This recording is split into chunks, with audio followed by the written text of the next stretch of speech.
Homeschooling our kids with disabilities can be really exciting or really frightening. Am I covering all the bases?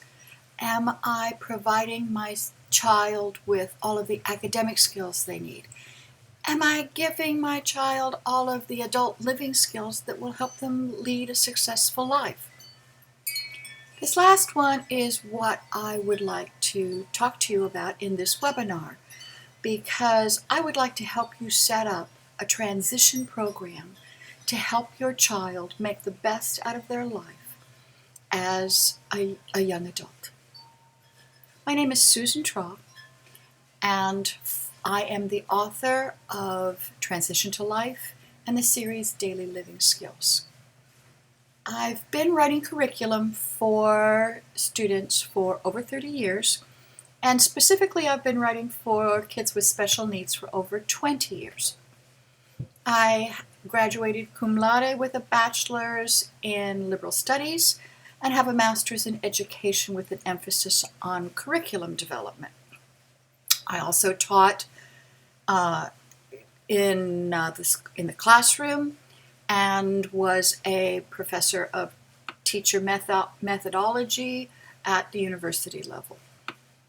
But most important, I'm the mom of 3 now grown kids with disabilities.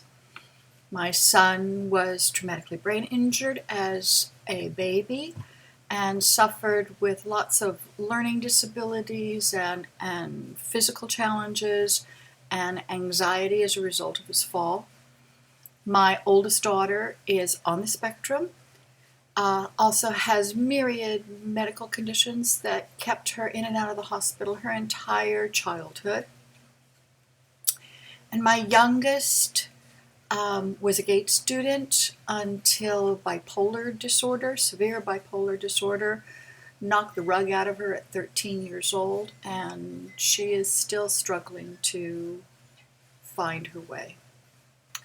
While my kids are now all grown, I was a homeschooler, off and on for many years, in order to help them reach their potential. Homeschooling can be a game changer for our kids with disabilities.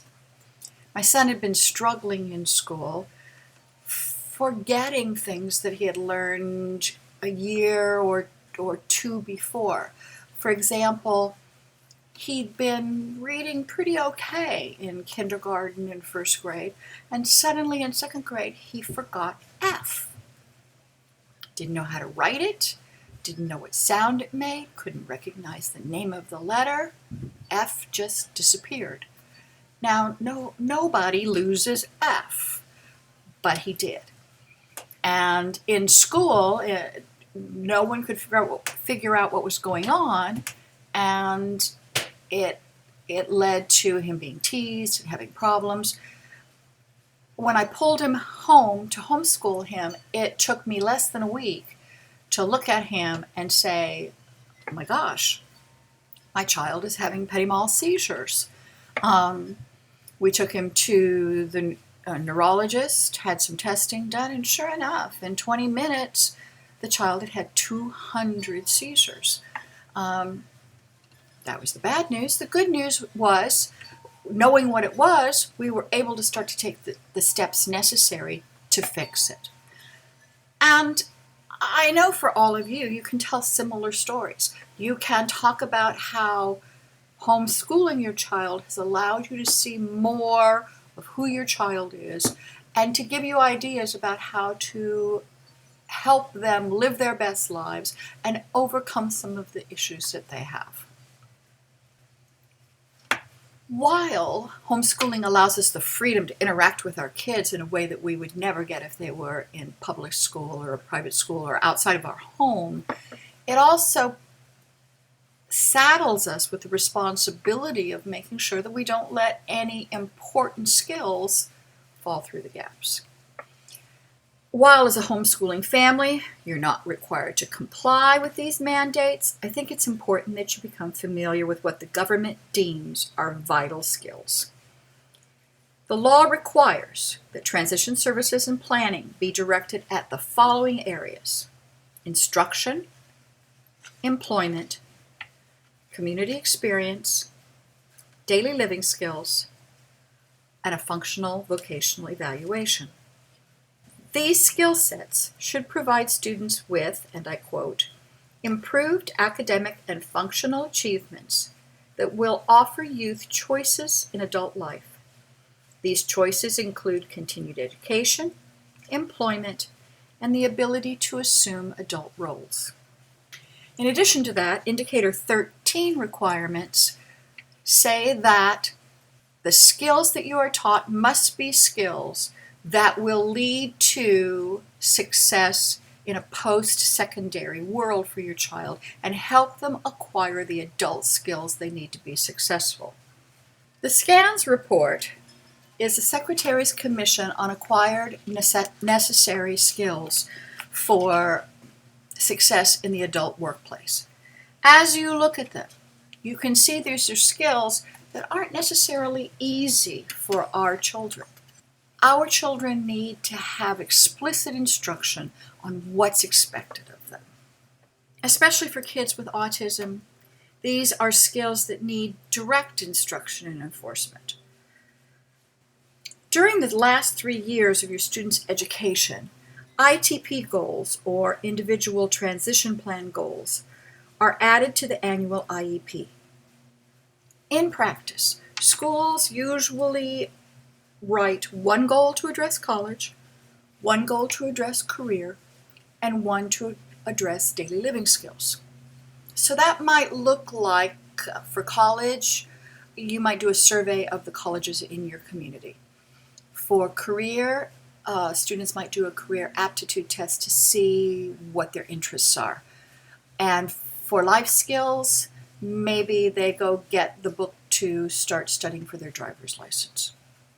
All of those are important skills, and we would want our students to work on skills such as these. But they don't come close to giving students on the spectrum the kind of skills that they need. And that's where daily living skills comes in. And where your homeschooling allows you the freedom to work out a program that will allow you to keep filtering in the additional skills that your students need on a regular basis. As a homeschooling parent, you're not locked into this 3-year window to provide transition skills, and it's never too soon to start teaching those skills. By beginning young, you have the gift of time to work on as many skills as possible until your child ages out of whatever program they're in or moves on to the next phase of their life that may not entail you homeschooling them. I know each one of you watching this webinar is coming here with a different set of circumstances and different expectations for your child. But the one thing you want for your child is the most independent life possible, a life that meets their desires and their interests and their talents, and lets your child live up to their potential, whatever that might be. So let's start looking at the kinds of skills that you might want to emphasize. Daily living skills offers the hard skills students need to get a job. Those are skills such as writing a resume, learning how to interview, or creating a plan to find a job. But it also gives in-depth information on the soft skills that can be so difficult for teens on the spectrum, such as those unspoken work skills like arriving on time, interacting with colleagues, and understanding a work environment. The program also provides basic life skills, such as how to create a budget, pay bills, grocery shop, plan meals, clean house, and maintain a home. Maybe most important to our kids, it also helps with those social skills that can be so daunting for kids on the spectrum. Skills like making and keeping friends, controlling their emotions, and interacting with authority in a way that will lead to a more balanced life. But how do you start? This slide shows you the Parent Priority Inventory for Transition. It is free on my store. Each of the 12 sections describes a skill set necessary for independent living, but the priorities of those skill sets will differ with every child. As a parent of a child with disabilities, we want our kids to be as independent as possible. Not only does that independence offer them personal pride and a feeling of accomplishment, but the more independent they are, the more options open up for them in adult living. I'm going to show you and talk about the skill sets provided in a number of my books. This is not intended to be a marketing ploy. Instead, I want you to consider the kinds of skills your child might need, because we're going to take that knowledge and build a life skills program for them. Does your child need to master their personal hygiene? That may be your top priority to assure them the beginnings of independence. Or is hygiene long ago accomplished, but now your child needs to learn to do the laundry, wash dishes, and change the sheets? Or is grocery shopping and cooking a top priority? Do social skills elude your child? Does he need a set of rules to address conflict without a meltdown? Or does she engage in long monologues and in so doing cuts off friendships and not know why? Is he stuck on the rules of behavior and then misses opportunities for kindness? Or is the dating world looming large and all you can see are minefields in the future? Those are just some of the topics that the series addresses on adult living skills. Additionally, you'll want to prepare your child for work in the future, and that presents the need for a whole other set of skills. Can your child apply for a job or complete a college application? Do they understand how to treat their boss, that they can't be late, or how many deductions are coming out of their paycheck? Finally, can your child make decisions, overcome failure, practice patience, or motivate themselves? Do they need to understand how the law protects them and how to advocate for themselves? Mull over this list. Think about your child's needs. Cross off the skills that don't apply to your child. Make a check on the skills that they already have, and then examine what's left. As you consider your child's interests and abilities and measure that against the list of skill sets outlined in this interview, you'll be able to start deciding what skills you should teach first and what should come later, if at all. Maybe you'll want to begin by having your child learn how to cook and clean and manage a household. Or maybe social skills are tripping your child up when it comes to personal relationships or behavior in public. First, look at the list and cross off any skills that don't involve your child. Will your child never vote? Then cross that off. Next, put a check mark by skills that your child already has accomplished. Can he clean the house better than you? Does she have the cooking and baking skills of a star chef? Then check off those boxes. Next, start numbering the skill set that are left in order of your child's needs and your priorities, with 1 being the skills you'd like to address first. Keep ordering them until you've numbered all of them. You now have a plan to help your child acquire living skills. For some of you, this plan will start in elementary or middle school. For others, you're already in high school, and now is the time to get going and get as many skills as possible accomplished and under your child's belt, as it were, before they end their formal schooling. Now, on the back side of the parent priority inventory is a list of my book titles for each skill set. Again, you're not required to use my books to teach these skills, but it is good to know the kinds of skills needed under each category. To further plan your transition program for your child, look at the box for the skill set that you chose for number 1. Now look at the individual topics included in that skill set and order them by importance for your child. Again, 1 is the most important skill in that set. So now you have the next month or two of instruction for your child on needed adult living skills. Let's look further at setting up your program using daily living skills. Now, nothing stops you from creating your own program or using another program. Doing Laundry is a free book offered on my store, and we're going to use it to demonstrate how to use the program. When you download the book, print it out front to back, beginning with page 2. That way all the pages will line up like a printed workbook from the store. You may then go back and print the cover if you'd like. I print the cover in color on cardstock and add a cardstock back before I coil or comb bind the book. By doing this, you'll keep all the pages orderly and help your students stay organized. Each book begins with a unit checklist. This allows students to see what is due and how much it is worth. All books add up to 100 points for easy calculations. You can use the traditional 90% equals an A, some other grading system, or none at all, whatever suits your child. It also contains a due date, so your child understands what he or she is accountable for. At the back of each book is a parent letter called the PTG page, Parent, Teacher, Guardian.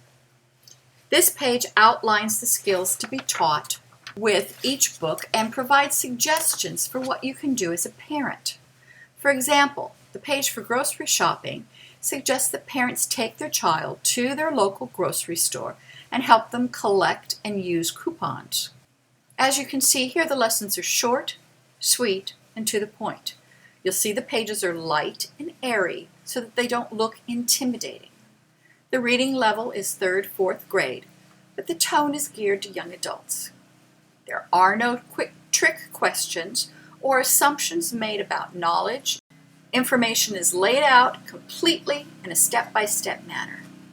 Activities are quick quizzes, and they're provided every 3 or 4 pages to keep students engaged and provide for frequent comprehension checks. Students find real-world sources of helping and solving everyday issues. For example, here, Still Tasty has a great website that tells you when that food in your refrigerator is too old. Look at this slide and make your guesses. Okay, so how'd you do? The teacher's manual and assessments show what federal standards are met with each book. In this case, National Standard 3.4.2 is addressed with grocery shopping. It is one of the simplest books with a simple standard. Other books may address several standards at once, depending on the topic. Kids on the spectrum also need guidance on social skills. Daily Living Skills provides a number of options to help students acquire the skills they need to navigate social situations. Understanding what is appropriate is a frequently asked for skill from making conversation. Other skills addressed in this book include the keys to making conversation, a definition of what conversation is and isn't, how to ask a question, how to use your tone of voice and personal space appropriately. Everyday Manners is the best-selling book in this series. It seems that all teens need a little help in this area. But for kids on the spectrum, clear, easy-to-understand rules are a must. Another must is knowing how to fight fairly and appropriately. Here, students can count off 5 simple rules on their fingers to remain appropriate. No violence. Stay in the here and now. Listen. No blame, no games. Emerge as equals. Each rule is discussed in a separate lesson with activities to help students engage with and practice the skill. Additionally, why we fight and the benefits of fighting are laid out so teens can understand the universality of fighting. We've been talking about acquiring the kind of social skills that kids on the spectrum usually need. But you know what your child needs. Maybe you can start with doing the laundry, which is free on my store. Then move on to the dozen videos that are there on cleaning house or cooking. Or move on to the mini lessons of prioritizing or asking for a date. But whatever program you choose, make sure it's on the mark. On the mark means that it meets federal guidelines. The law is definitive about what is needed to meet the mandates. Don't settle for less. Accessible. Make sure the reading level is easy. You want your child to feel confident, not struggle with vocabulary. They're already working on their academics. They don't need to struggle with this too. Appropriate. If the page is too print rich, it's too intimidating. If it's too juvenile, it can be insulting. See if you can find a program that really honors your child's age, which means that it is respectful. While your child's reading level or processing may not be on grade level, he or she still is a young adult and needs to be treated as such. Watch the tone of your program to make sure that it meets your child's developmental abilities. Clear. To the point and accurate is best. Your child has academics to attend to also. Transition materials, adult living skills are not rocket science. Get in, explain it, get out. By finding a program that fulfills these requirements, you have the materials that your child needs that will want them to engage in and provide a good foundation for transition and adult living skills. In the end, you are your child's first teacher and their strongest advocate. More than anyone else, you understand your child's potential, the interests, and the desires. Together, you and your child create the plan for their future and a launching pad for their success. You may obtain the transition guide at the address here, or you can download the address with the parent packet that goes with this webinar. The address will be included there. The same is true for the other resources discussed in this webinar. All links are provided in the parent packet. You may download the parent packet for free from my webinar at www.teacherspayteachers.com/store/Susan-Traugh. You will also find the free workbook Doing Laundry, along with the various mini lessons and videos, all free to download on that site. Thank you for joining me for this webinar. If you have any questions, my email address is listed on the parent packet, and I would love to hear from you. Thank you.